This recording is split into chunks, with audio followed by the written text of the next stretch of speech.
Tayo sa laot ng Calatagan, Batangas, mga lods.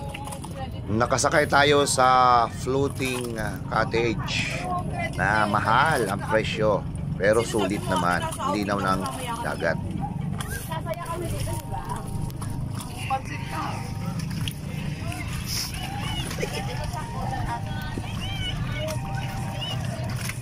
George, kung gagawa mo dyan, lalayo mo tayo dun sa, driver natin na naman.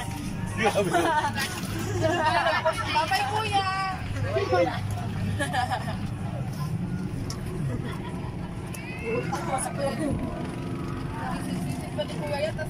Habang kumakain ng trupa, ayo, nakita naman natin ang ganda. Ay, mayroon tayong kapitbahay na floating din. Wow, ang ganda ng dagat. Blue na blue. Malinis po dito sa Calatagan, Batangas. Ayan. Kakain muna tayo mga lods. Parang true. Kaya na namin to.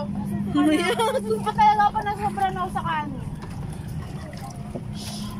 Acidic ata ako. Wala decision to. Kailangan pa nga. Ano naman yan? Pagkalan nasabit kay Gabs.